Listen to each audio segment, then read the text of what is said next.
chapter, we have a quote from Alexander Pushkin, and the job of this quote is to, if you said foreshadow, you're correct. Okay, so in hope, in torment, we are turning toward freedom, waiting her command. So, what might freedom be? They're turning toward freedom. America, yep.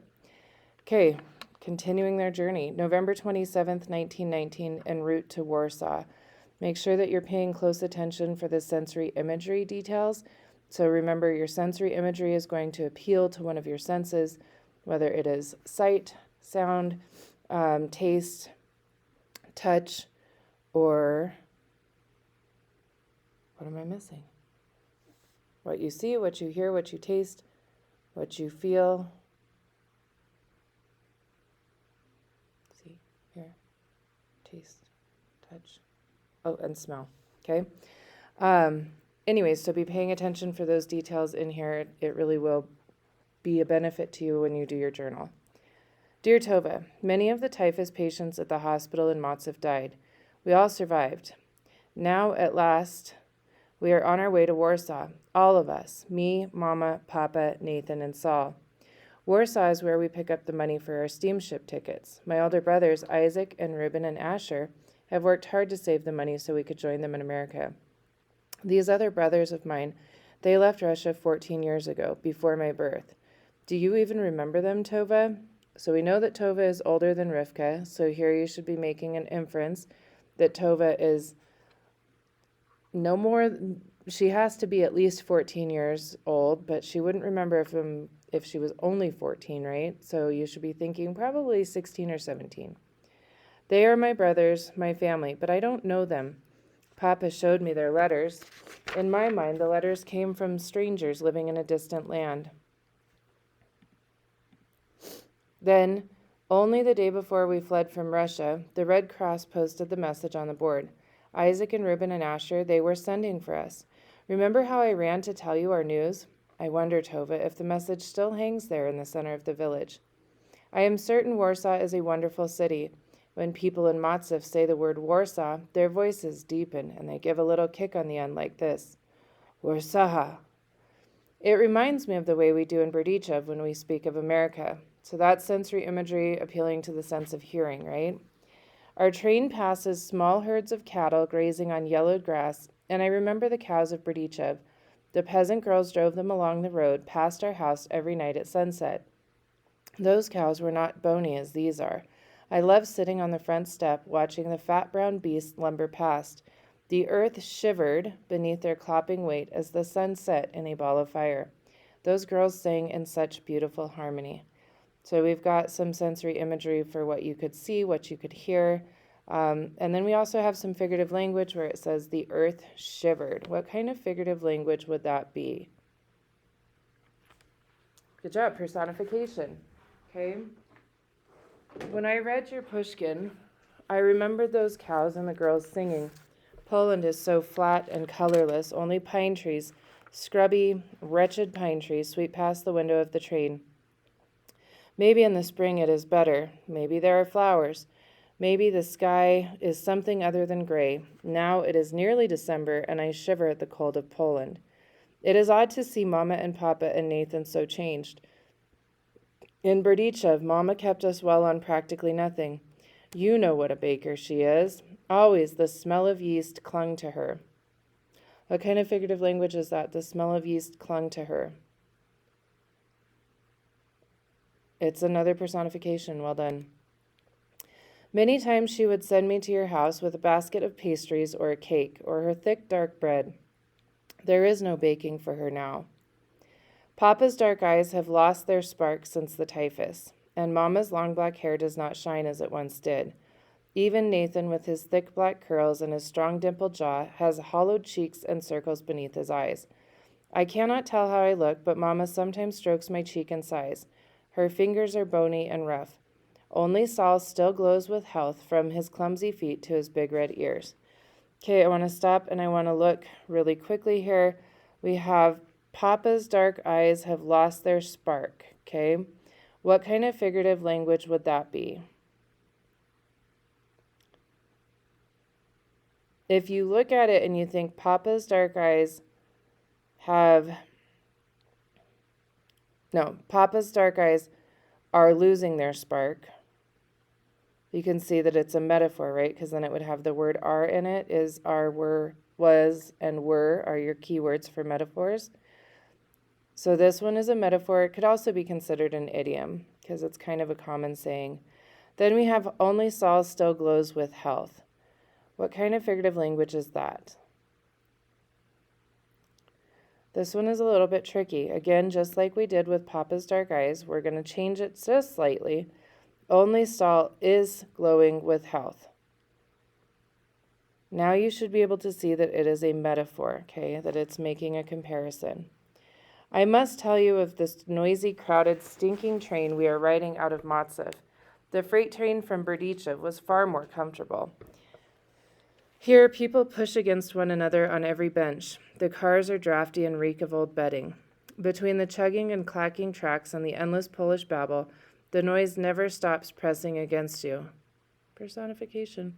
Worse still, there is no place to relieve yourself, and I drank 2 cups of tea before we boarded. I could not sit still a moment longer. I'm going for a walk, I told Mama. Mama nodded, still chewing slowly her lunch of cold potato and roll. I had finished the last bite of mine long ago. At the back of our car, a peasant girl sat on a bench with a baby sucking at her breast. At first I thought the girl was older, but when she looked up, I saw she was your age, Tova, near 16. Her blonde hair hung thinly down from her kerchief, tickling the baby's bald head. The baby's fingers played on the girl's cheek as it nursed. The girl noticed me staring. You like babies? She asked in Polish, talking over the heads of the passengers behind her. I nodded and fiddled with the knot of my kerchief. You have beautiful hair, she said. Mine? She took her free hand and flipped the wisps of hair over her shoulder. My sister used to fix my hair until she married and moved away. I am going to visit her now, my sister. I do not know what made me offer. Maybe it was the sweetness of the baby, maybe the friendliness of the girl. I used to fix my cousin's hair, I said in Polish. I could fix yours so you will look nice for your sister if you'd like. She was happy to let me fix her hair. I pushed into the narrow space between the bench and the back of the train car and removed her kerchief. Her head stank. Strands of hair clustered in oily clumps. Most terrible, though, were big round sores all over her scalp. This doesn't sound good, does it? So you should be thinking that what could this possibly be? My fingers hesitated. Your fingers can't hesitate. You can hesitate, so this is personification. My fingers hesitated. I did not wish to touch the girl's head, yet neither did I wish to insult her. I gathered the ends of her hair and began unknotting the tangles. Tilting her head back, the girl sighed as I worked my fingers through the snarls. The baby pulled its mouth off the girl's breast and looked up at me. Its mouth opened into a milky smile. You have a nice baby, I said. The girl turned and looked me over. You are not Polish. I was afraid everyone on the train heard her. I worried they'd send me back to Berdichev as the Polish border guards had threatened, or that they'd chase me away as the nurses did in Matzev. To my relief, the other passengers ignored us and the girl turned back around. I am from Ukraine, I whispered. I am going with my family to America. America, the girl said. America. The man sitting beside her inched away, forcing an old woman on the end of the bench to plant her feet firmly on the floor to keep from falling. America, the girl repeated. What will you do there? I was silent for a little time. I will do everything there, I answered. The girl threw back her head and laughed. Standing over her, I saw that several of her teeth were missing. She said, Why would you want to go to America? You can do everything you want right here. I would never leave Poland. Never? I asked. I can't imagine going out my door and finding anything else. Look at it out there. That is home. I looked out the train window. There was a boy running across a frozen field with a black dog loping along at his side. For a moment I saw Poland as she saw it. Then my eyes saw the bleakness outside the window again, and I felt a chill creep down my spine. What kind of figurative language? Felt a chill creep down my spine. Personification, well done. There, I said, smoothing out the last tangle from her hair and backing away shyly. I must return to my family. She put a finger to her lips, revealing a cracked and reddened nail. Her baby slept with its little nose squashed against her breast.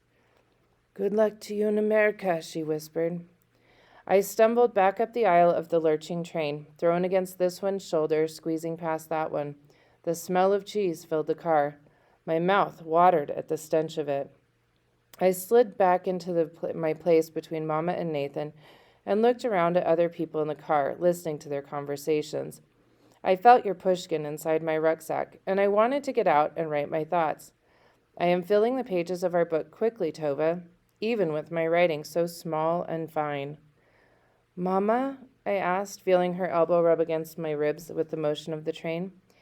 Can I get off for a little while at the next station? The stops are so long. Could I just get off for a moment? No. But, Mama, I have to go. No, Mama said. I told you not to drink that tea this morning. I'm bored, Mama, I said. I was afraid to tell her the truth, Tova, to tell her I wanted only to find a quiet corner where I could open our pushkin. She did not like your teaching me Pushkin and Berdichev. If Mama had her way, I would know how to cook and sew and keep the Sabbath. That is all. Okay, so I want you to think about, why would Rivka's mom not want her to learn about Pushkin? Think about their position in society and everything. So, Pushkin is a Russian author. They've been treated very poorly by the Russians, so that would make sense that Mama wouldn't want her studying that, right? And then if Mama had her way, I would know how to cook and sew and keep the Sabbath. That is all. Why should Rivka only know how to cook and sew and keep the Sabbath? Yep, so she could be a good wife, okay? I want you to think of also how important the Sabbath is if it's ranked third in the list of how you become a good wife. Remember, the Sabbath is that day of rest and prayer for the Jewish people. It's from Friday at sundown till Saturday at sundown. For most Christian churches, it's Sunday, okay? But it's really, really important. And it's another reason why Pushkin shouldn't really matter, because it's not going to teach her the teachings of the Jewish religion, right?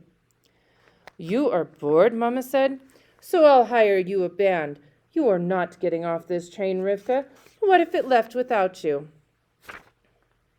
You want we should be separated? You want to spend the rest of your life in Poland? No, Rivka. You stay right where you are. Here I can keep an eye on you. Here you are safe. So I kept my thoughts in my head until this moment. Mama and Saul snore softly at the end of the bench. Papa and Nathan have gone off to stretch their long legs. As I write, I am thinking that sometimes I don't like growing up, Tova. Sometimes I wish I could run back to Berdichev, into Bubby Ruth's arms, and lose myself inside her warmth. She protected me from everything around me and inside me. But then at other times I am so glad to be who I am. Rivka Nebrat, only daughter and youngest child of Ethel and Beryl Nebrat, baby sister of Isaac and Asher and Reuben and Nathan and Saul, traveling forward to America. When I think of myself that way, even though we are homeless and our lives are in danger even now, still I believe everything will turn out well. Shalom, my cousin, Rivka. So at the end of this chapter, we see her holding out a lot of hope. Yep. So, for this journal, your options are to do a Twitter summary, which is a short 2 to 3 sentence overview of the chapter. Remember not to include minor details. The other option that you have is to do a summary called a Somebody Wanted But So Then summary. So if you choose to do that one, let's see here. Let me open a new Word document. So with a somebody wanted but so then summary, how it goes is if you're thinking about the story of Cinderella, okay? So Cinderella is our, let me make that bigger for you. Cinderella is our somebody, okay? She wanted what? She wanted to go to the ball, okay? But, comma, because that's an introductory word, the stepmother, the evil stepmother, got in her way, okay? Period. Somebody wanted, but, so Cinderella did all the chores, comma. Remember, she was running late, so she thought she wasn't going to meet anybody. She wasn't going to be able to go. But she did all the chores and met a fairy godmother who helped her get to the dance, period. Okay, somebody wanted, but so then, okay? Then what? Then she meets Prince Charming. And you could add more to it, but I'm going to stop it right there. Obviously, then she, the stroke of midnight happens. She loses all of her magic, and it takes a while for Prince Charming to come back around to her. But we're just going to pretend that that's another chapter. So that is a somebody wanted, but so then, okay? So in this chapter, it would be Rifka wanted what? She wanted to get up and move about the train. She wanted to get off the train, right? But her mama wouldn't let her, so she walked around and met a young girl with a baby who she helped with her hair. Then what happens? She goes back to mama, all that kind of stuff. So go ahead and get into your journal and get it done. Remember, sensory imagery is details that kind of awaken your senses. So it is things that you can visualize, so things that you can, see, things that you can hear, sounds, okay, things that you can smell, the rotting, or the cheese, right, ooh. Things that you can taste, okay, and finally things that you can touch or feel, like the earth shivered would give you a sense of feeling, right? How did they feel, like the earth moving when this herd of cattle walked by them, okay? So go ahead and finish your journal up.